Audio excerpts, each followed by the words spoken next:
Londres, 4 de julio de 2011. En un piso humilde irrumpe una unidad táctica entrenada para capturar criminales de alto perfil. Pero no hay violencia, no hay resistencia. Solo un adolescente en pijama. Tiene 16 años. Su nombre, Mustafa Al-Bassam. No parece peligroso, no parece capaz de lo que lo acusan, pero lo es. Detrás de la pantalla, Mustafa es conocido como The Flow, un nombre que las agencias de inteligencia han aprendido a temer. Es uno de los 6 creadores de Lulzsec, un grupo de jóvenes hackers que en cuestión de semanas pusieron en jaque a gobiernos, corporaciones y agencias internacionales. Sony, Nintendo, PBS, Fox, el FBI y la CIA. Sí, la CIA. El 15 de junio de 2011 su sitio web oficial, cia.gov, fue derribado. Cayó cia.gov solo por las risas. El motivo, diversión, risa. En poco más de un mes, Lulzsec se convirtió en leyenda. Y en el corazón estaba él, Mustafa, el más joven, el más talentoso del grupo, el que con 16 años logró lo que muchos expertos creían imposible. Esta es la historia de cómo un niño de 16 años desató el caos en las agencias más poderosas del mundo. Esta es la historia de The Flow.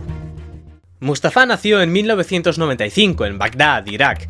Cuando tenía 6 años, él y su familia emigraron a Reino Unido, al sureste de Londres. Con 8 años, su padre le regaló un ordenador. Mustafa comenzó a pasar horas jugando a videojuegos como cualquier otro niño. Pero este interés pronto daría un giro radical. Mustafa comenzó a preguntarse cómo funcionaban realmente los ordenadores, así que empezó a aprender sobre algoritmos, códigos, análisis de datos, incluso comenzó a construir sus propios sitios web utilizando Microsoft FrontPage, un programa que te permitía escribir tus propios códigos y publicarlos en internet. ¿Cómo un niño de 8 años fue capaz de hacer todo esto? Simplemente tenía un don. Los intereses de Mustafa cambiaron rápidamente. Pasó de crear sitios web a hackearlos. Ya no le bastaba con construir, quería entender cómo romper. Y su primer hackeo llegó antes de lo que nadie esperaría. Estaba en su habitación haciendo los deberes de matemáticas. Necesitaba una calculadora, pero no tenía una a mano. Así que abrió el navegador y buscó una calculadora online. Hasta ahí nada fuera de lo normal. Pero mientras resolvía las operaciones, algo llamó su atención. El código fuente del sitio era visible. Y no solo eso, podía modificarlo en tiempo real. Y no lo dudó. Reescribió líneas, cambió funciones, manipuló el comportamiento de la página. Sin malware, sin bots, sin intención de dañar. Solo por curiosidad. Desde este momento, Mustafa empezó a pasar horas en su ordenador. No jugando, no navegando, hackeando. Páginas locales, foros mal protegidos, todo lo que encontraba con una vulnerabilidad lo investigaba, lo modificaba. Su habilidad crecía a una velocidad alarmante. Era autodidacta, metódico y sobre todo obsesionado. Llegó incluso a hackear el servidor de su propio colegio, un sistema supuestamente cerrado, pero para Mustafa fue solo cuestión de tiempo. Una vez dentro, no solo accedió a información académica, sino a documentos internos, nóminas, salarios, datos administrativos, información privada de profesores, directivos, todo.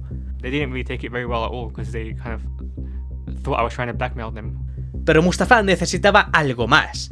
Hackear webs pequeñas ya no era suficiente, quería un desafío real, algo que lo pusiera a prueba. Así que se lanzó al corazón de internet, los foros underground. Comunidades secretas, salas de chat cifradas, lugares donde los hackers reales compartían herramientas, exploits y secretos. Ahí estaban los nombres más temidos. Pero bastaron unos días para darse cuenta de que era mejor que la mayoría, más rápido, más preciso, más creativo. Con solo 13 años era mucho mejor que la mayor parte de hackers, incluso los que eran mayores que él. Pronto Mustafa se topó con un artículo que le daría ese desafío que tanto buscaba. El artículo hablaba sobre la Operación Payback, una operación organizada por el grupo Anonymous. En 2010, Wikileaks, un sitio web que exponía vídeos y documentos que los gobiernos y las empresas ocultaban, publicó más de 250.000 documentos clasificados del gobierno de Estados Unidos. Debido a esto, el gobierno los consideró una gran amenaza para la seguridad nacional y declaró a Wikileaks enemigo público. Otras grandes empresas se unieron a la lucha contra Wikileaks. Mastercard bloqueó todas las donaciones a su sitio web. Aquí es donde entró en juego la Operación Payback. Tanto Anonymous como Wikileaks creían en el libre acceso a la información, por lo que Anonymous empezó a apoyar a Wikileaks lanzando su propio ataque contra Mastercard. Morning, it attacked Mastercard.com, crashing the website in retaliation for Mastercard Worldwide's stated intent to deny transactions with WikiLeaks. Pero esto fue solo el comienzo. El 7 de diciembre de 2010, Visa también suspendió la capacidad de hacer donaciones a Wikileaks. En respuesta, Anonymous lanzó ataques coordinados que derribaron todos los sitios web de Visa. El gobierno no tardó en reaccionar. El FBI y otras agencias de seguridad iniciaron investigaciones para identificar a los responsables de estos ataques. Se emitieron órdenes de arresto y se llevaron a cabo redadas en varios países donde se detuvo a varios sospechosos vinculados a Anonymous. A pesar de la presión, Anonymous no se detuvo. Continuaron sus ataques ampliando su lista de objetivos, PayPal, Amazon y otras empresas que habían tomado medidas contra Wikileaks.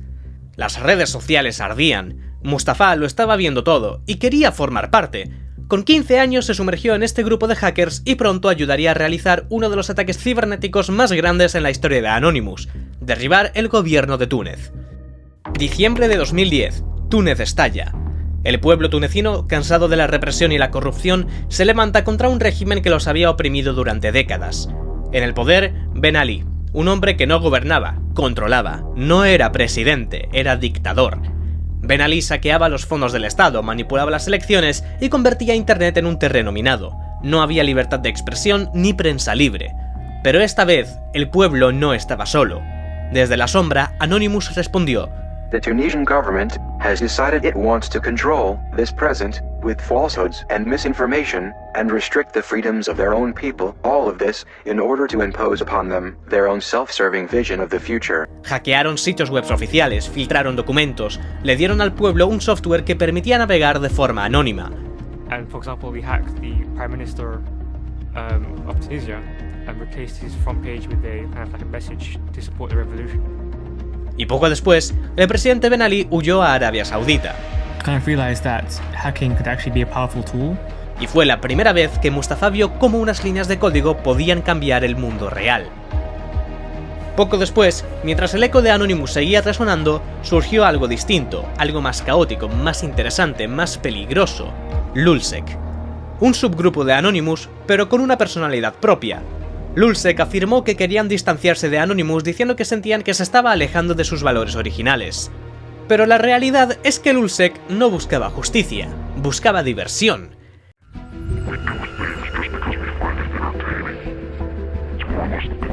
Querían ir más allá, romper las reglas, reírse del sistema, atacar por el simple placer de hacerlo, por las risas. Eran seis miembros fundadores de Lulzsec y entre todos ellos había uno que destacaba, el más joven, el más brillante, Mustafa al-Bassam, de 16 años. Pero lo que comenzó como hackeos por diversión, pronto se convirtió en algo mucho más serio, una guerra abierta contra las mayores corporaciones del mundo. Y todo esto comenzó con lo que Lulzsec llamó la Operación Antisec. La Operación Antisec fue una ola de hackeos que involucró ataques cibernéticos contra gobiernos y organizaciones para exponer información clasificada. Y cada ataque se volvió cada vez más extremo. El primer objetivo de la operación fue el FBI. El grupo comenzó un ataque contra la empresa HBGary, una empresa especializada en ciberseguridad. Su misión era proteger a Estados Unidos de amenazas informáticas, pero terminó siendo una de las mayores humillaciones públicas en la historia. En 2010, el FBI confió y contrató a HBGary para que le ayudase a rastrear y desmantelar redes de hackers. Pero todo explotó cuando HBGary recibió una advertencia directa. Lulzsec estaba observando, y no pensaban quedarse callados. En un intento desesperado por recuperar el control, Aaron Barr, CEO de HBGary, declaró públicamente la guerra contra Lulzsec. HBGary provokes them. Goes to a computer security conference and says, "I'm going to reveal the primary members of this group." Prometió que revelaría las identidades de sus miembros, que sabía quiénes eran. Fue una provocación, y Lulzsec respondió con todo. Desde ese momento empezaron un ataque masivo a los servidores de HBGary, intentando hacer agujeros en su seguridad. Y Mustafa descubrió un punto débil, no era nadie más que el propio Aaron Barr. Their CEO was using the same password for his email company account, his PayPal account, his World of Warcraft account, and pretty much every single account.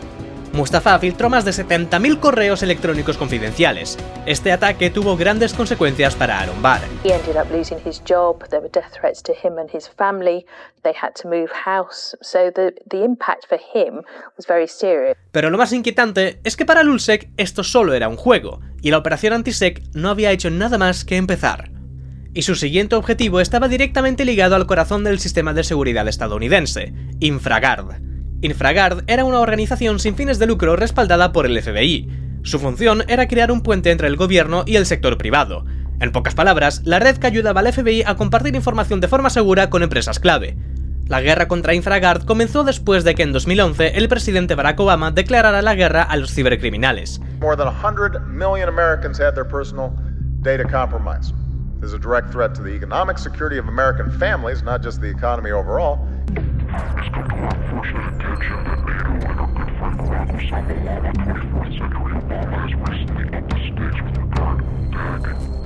Pero el gobierno respondió.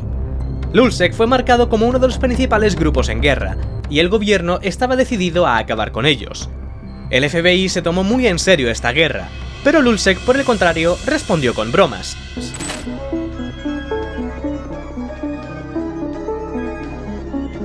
En una de ellas llamaron al FBI haciéndose pasar por Obama.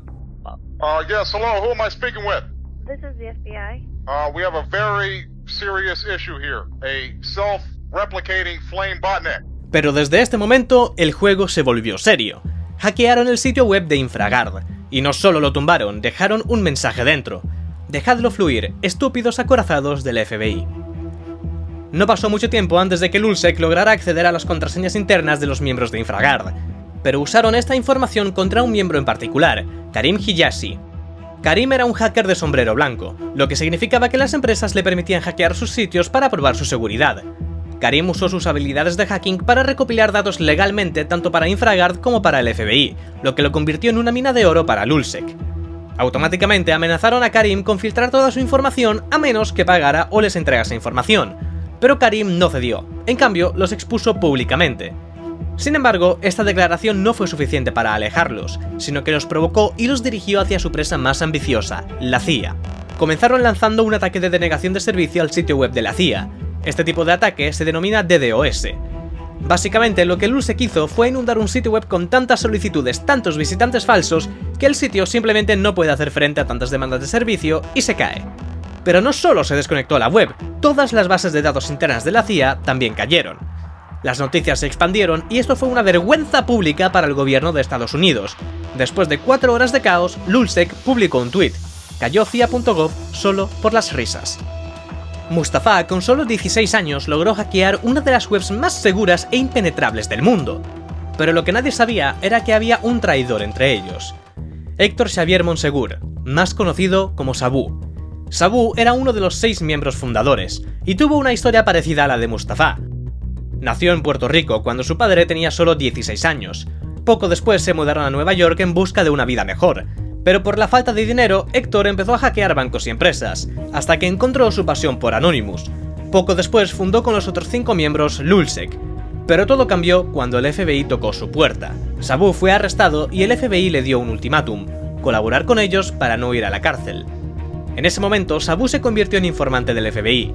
Su misión principal, recopilar datos y chats de todos los miembros de Lulzsec. So they said, well, we know who you are, we know what you're doing, and we also know you have 2 kids in the house. You make the decision. I wasn't a situation where I identified anybody. I didn't point my fingers at nobody. I did not provide... You're rationalizing this. No, I'm giving you reality. My cooperation entailed logging and providing intelligence. Pero aún así, la decisión de Sabu condujo a la caída de Mustafa al-Bassam. Mientras está jugando a videojuegos en su habitación, Mustafa escucha un golpe en la puerta. Una unidad especial de la policía de Reino Unido. La policía irrumpe en su habitación. And so they came into the bedroom and they searched the whole bedroom. They took any electrical devices. And so I was just sitting there in the bedroom for 2 hours watching them do this. Mustafa fue llevado a un interrogatorio acusado de 84 delitos. El interrogatorio policial duró horas, pero Mustafa no habló. Every question they would ask, I would say no comment. Después de 24 horas, la policía se vio obligada a dejarlo ir. They were supposed to arrest me 80 times, but they only finished arresting me about 40 times because they could only keep me in custody for 24 hours.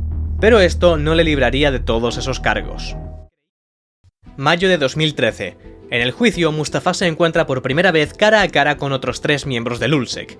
Todos terminaron declarándose culpables. Yeah, so we were sentenced. We all pled guilty because the evidence was overwhelming, especially given that there was an informant in the US. Pero no fue tan fácil como parece. La defensa solo pudo revelar una pequeña parte de la información. People anonymous is that they would send them like a link to a news story or something, and they didn't want to say that in the actual court case. If they reveal how they caught me, that's like a matter of national security because they're revealing the spy techniques. Como resultado, Mustafa solo fue acusado de 2 cargos de los 84 a los que se enfrentaba. Mustafa al-Bassam recibió una sentencia suspendida de 20 meses por 320 horas de trabajo comunitario. Mustafa al-Bassam, the youngest of the hackers, was given a 20-month suspended sentence for 2 years, plus 300 hours of community work. Terminó cumpliendo sus 320 horas de servicio trabajando en una tienda de ropa sin fines de lucro que vendía ropa para personas sordas y ciegas. Como parte de su sentencia, Mustafa quedó bajo estrictas condiciones legales. A partir de ese momento, cada vez que quisiera comprar o deshacerse de un ordenador tendría que informar a la policía, y tampoco podría borrar el historial de navegación en ningún momento. In a statement released on its Twitter account, it said, "Our crew of 6 wishes you a happy 2011. So with those last thoughts, it's time to say bon voyage." Y con esto, el grupo de Lulzsec llegó a su fin.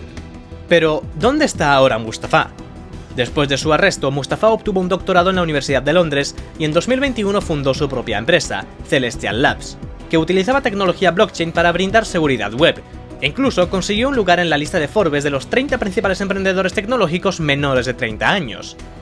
Mustafa ahora asesora a empresas y gobiernos sobre cómo fortalecer su ciberseguridad.